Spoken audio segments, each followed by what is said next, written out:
Très saint, je bénis ton Saint-Nom ce matin. Et je te rends toute la gloire, toi qui es Dieu, qui règne dans les cieux, sur la terre et sous la terre. Toi qui illumines nos vies par ton Fils Jésus-Christ de Nazareth. Je bénis ton Saint-Nom.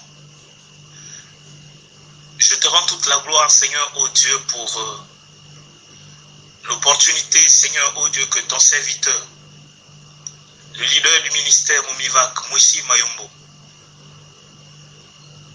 Jean Bosco, me donne, Seigneur, de pouvoir partager, Seigneur, ô Dieu, cette pensée ce matin à ton peuple nombreux, à travers le Gabon, à travers, Seigneur, ô Dieu, le monde entier. Et je bénis ton Saint-Nom, Seigneur, ô Dieu, pour les oreilles qui écouteront, Seigneur, ô Dieu, ce message. Je te rends toute la gloire. Merci, Seigneur, ô Dieu. Donne-nous des oreilles spirituelles. Parce que, Seigneur, ô Dieu, nous voulons, Seigneur, recevoir quelque chose, Seigneur, de ce message. Bien-aimés dans le Seigneur, nous allons, avant de commencer ce message, exalter la personne du Saint-Esprit qui nous aide à communiquer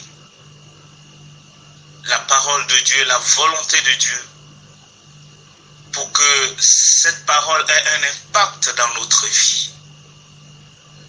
Alléluia, Saint-Esprit de Dieu, je bénis ton Saint-Nom ce matin. Le Saint-Esprit est là. Le Saint-Esprit est là. La mort a disparu. Dieu donne le plein salut et sur le monde entier. Le grand jour s'est levé. Le Saint-Esprit est là. Alléluia. Le Saint-Esprit est là. Le Saint-Esprit est là. La mort a disparu.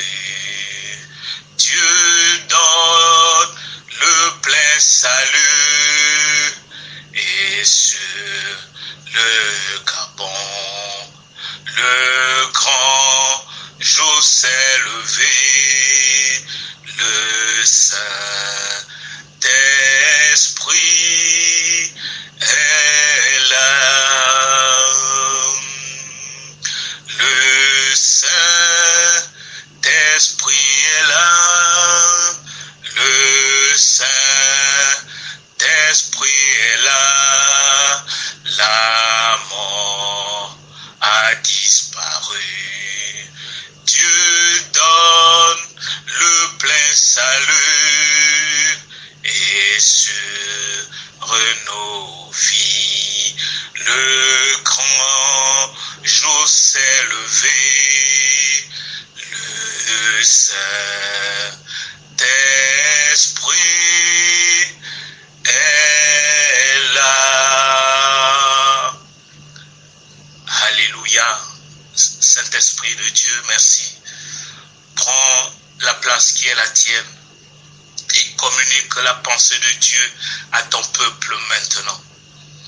Bien-aimés dans le Seigneur, je vous bénis dans le puissant et beau nom de Jésus-Christ ce matin. Je voudrais partager une pensée avec vous et merci pour l'oreille spirituelle qui va recevoir ce message. Le thème de notre message, c'est « Connais ton Dieu et réalise l'étendue de son amour ». Connais ton Dieu et réalise l'étendue de son amour. Notre texte de base, c'est dans Genèse 1, 1 et le verset 26. La Bible dit, au commencement, Dieu créa les cieux et la terre. C'est le premier verset que nous trouvons dans la Bible. Dans le contexte original, le mot hébreu Elohim, qui est utilisé pour signifier Dieu, fait référence à un pluriel. Il s'agit d'un Dieu pluriel.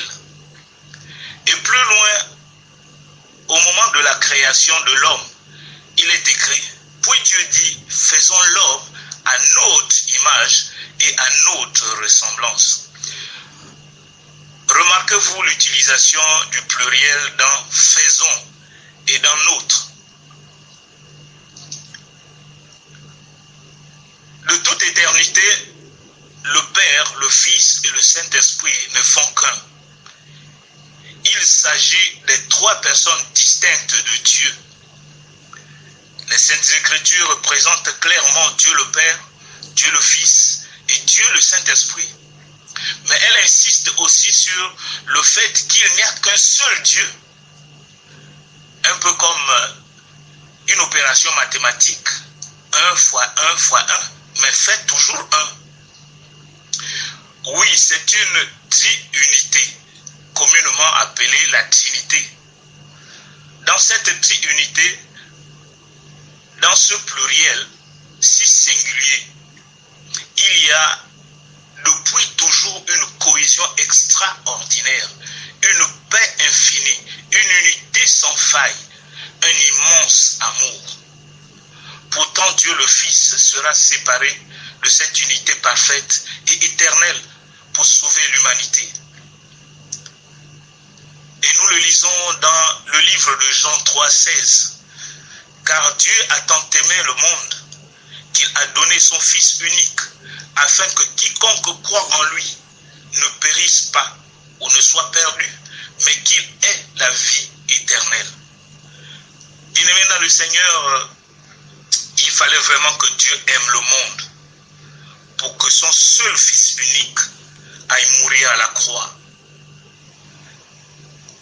Il est évident que cette séparation était nécessaire pour que vous et moi puissions à nouveau être unis avec Dieu, unis avec le Fils, réconciliés avec le Père et remplis de l'Esprit Saint. Jésus s'est dépouillé. Il a tout laissé, tout abandonné. Il a renoncé à son trône de gloire.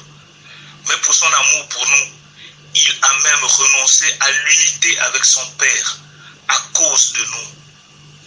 En effet, lorsque nous lisons le livre de Matthieu 27 au verset 46, il est dit, vers la 3e heure, Jésus cria avec force, Eli, Eli, lama sabachthani, ce qui signifie mon Dieu, pourquoi m'as-tu abandonné?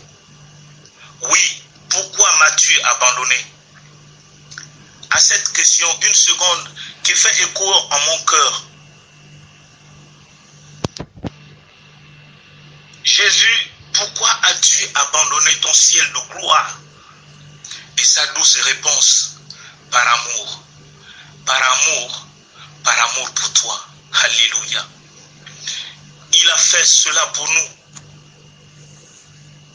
pour que par son sacrifice nous accédions au pardon, à la réconciliation et à cette communion avec le Père, le bien-aimé du Père, par son acte d'abandon et de séparation, afin de nous fils et filles de l'Éternel.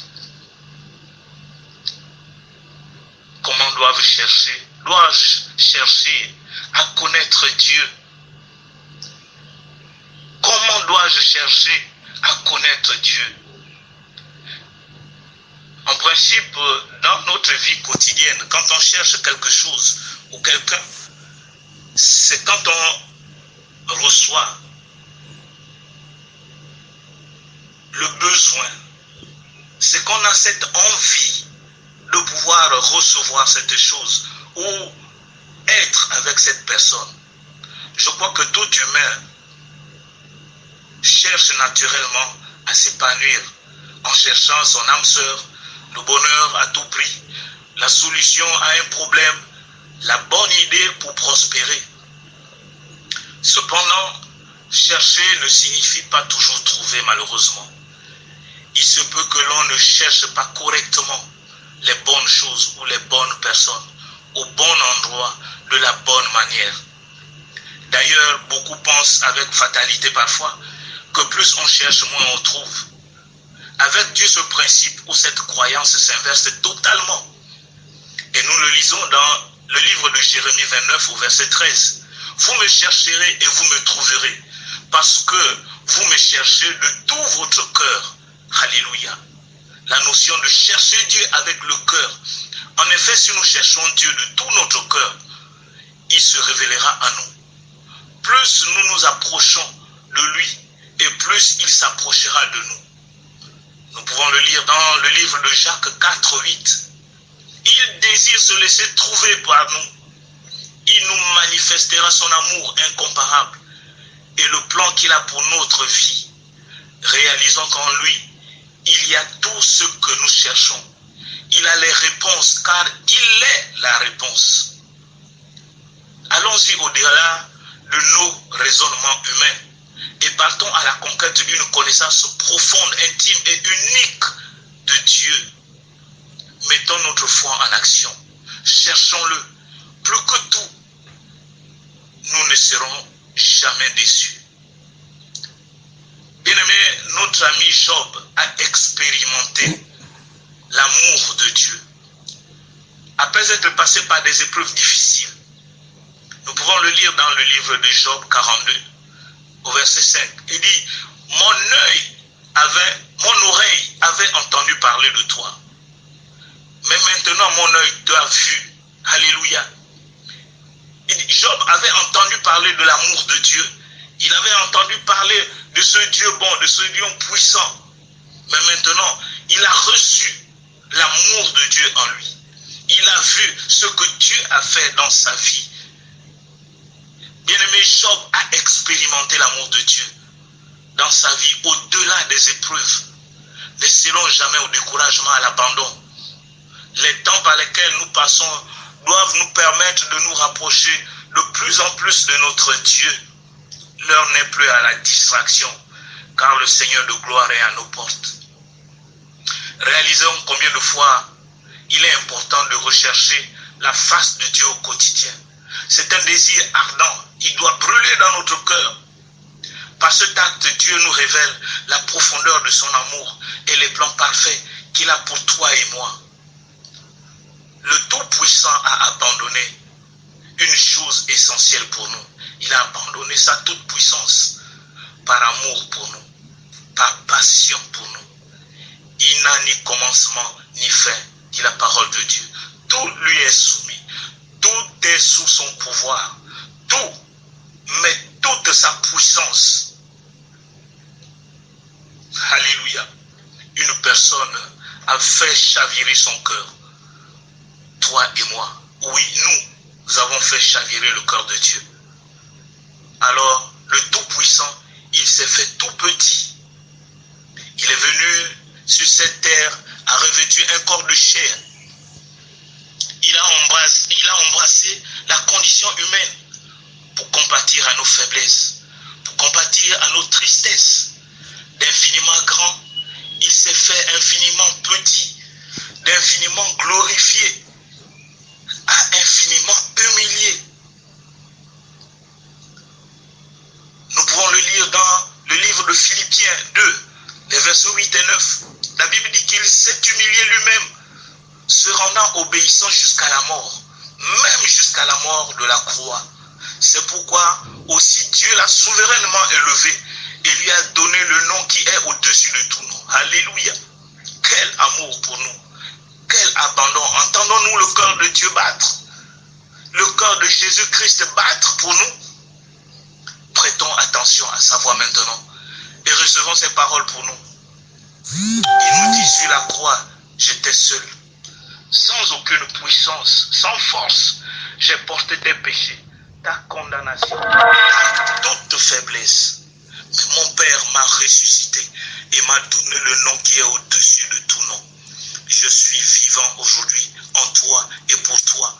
J'ai payé le prix pour que tu sois sauvé. Alléluia. Bien-aimés, ces paroles doivent résonner au plus profond de notre cœur. La parabole du fils prodigue est l'une des plus connues et des plus touchantes.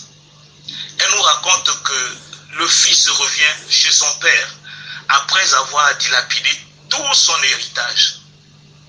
Son père le voit arriver de loin. Nous le lisons dans Luc 15, 20. La Bible dit qu'il court à la rencontre de son enfant, se jette à son cou et l'embrasse longuement. Alléluia. C'est ce que Dieu fait pour nous. L'histoire du fils prodigue, c'est l'histoire d'un père qui voit son fils de loin et qui court dans sa direction. Il ne lui fait aucun reproche. Il ne lui pose aucune question. Au lieu de l'accabler de reproches, il répand abondamment son amour pour son enfant. Bien-aimés, non seulement notre Père Céleste nous accueille toujours les bras ouverts, mais il se lève aussi pour nous chercher, quelle que soit la profondeur de notre prison, la grandeur de notre faute ou la crainte que nous pouvons ressentir. Dieu fait toujours un pas vers nous. Alléluia. Dans la Bible, on voit que Jésus-Christ tend la main aux pécheurs. Il ne se détourne pas d'eux et ne les juge pas. Au contraire, il les accueille à bras ouverts. Il est compatissant et il pardonne. Nous le lisons dans le livre de Jean 8, 10 à 11.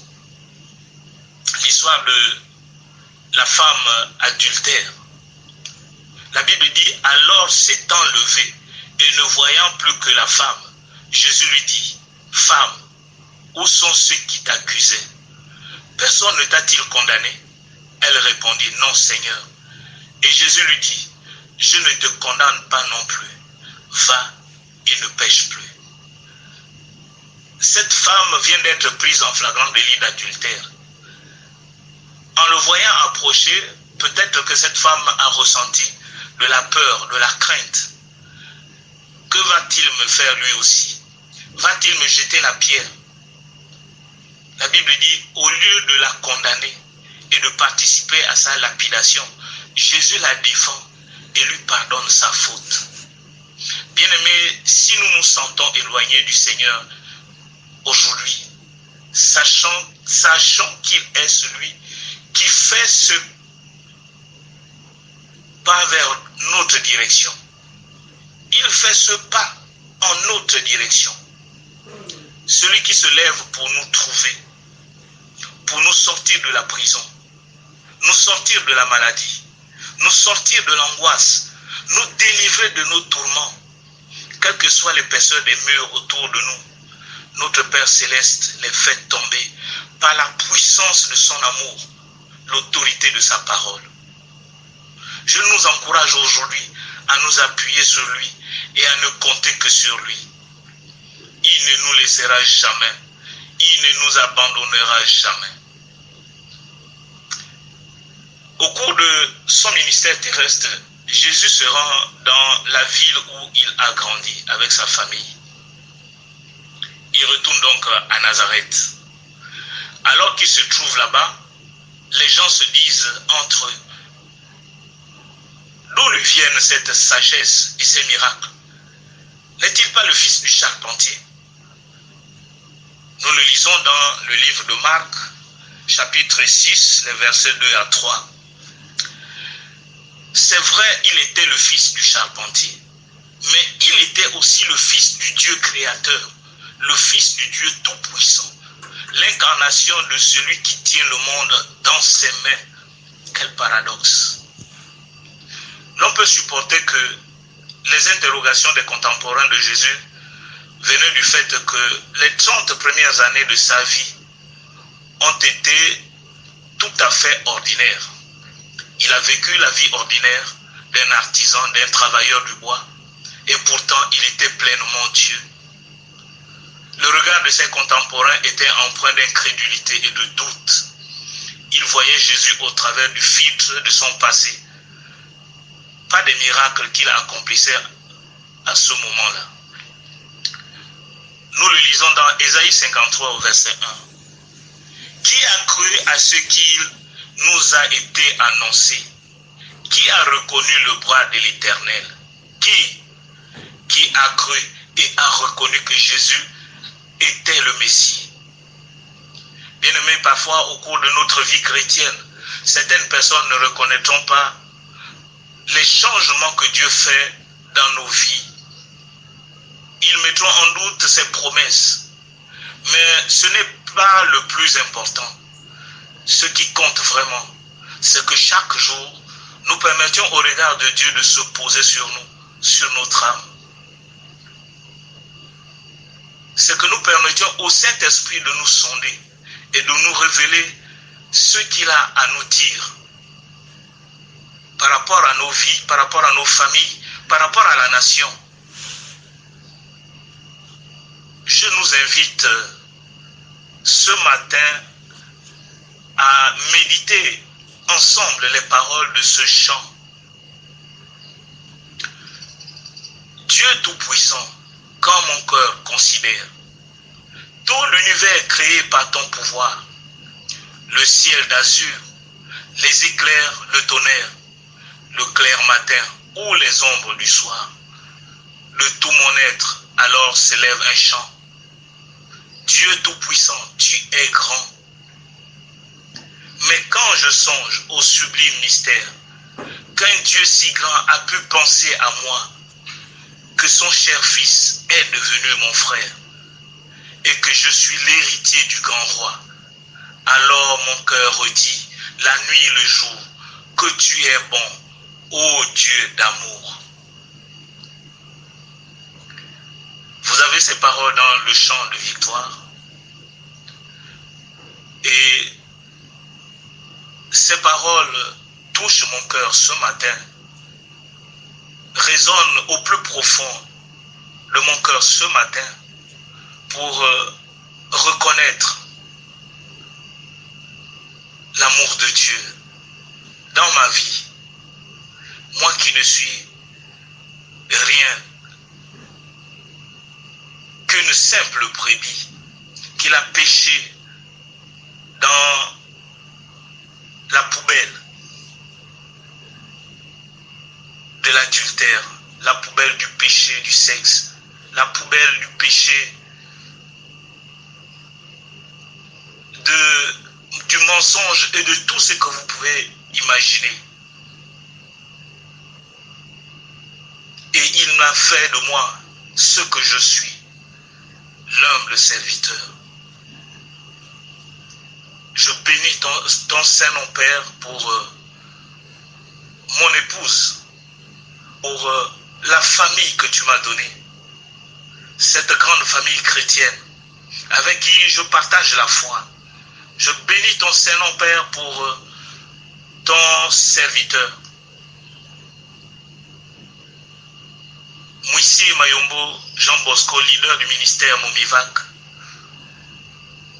pour la grâce que tu as déposée sur lui et de faire de nous des collaborateurs obéissants. Merci Seigneur. Je te rends toute la gloire ce matin et je bénis toute oreille qui entendra ce message, toute personne qui prêtera attention à ce message, afin que par le Saint-Esprit, ce message lui soit encore beaucoup plus enseigné. Je te rends toute la gloire et je bénis ton Saint-Nom, Père, au nom puissant de Jésus-Christ de Nazareth. Amen. Que Dieu bénisse sa parole. Alléluia. Merci Seigneur.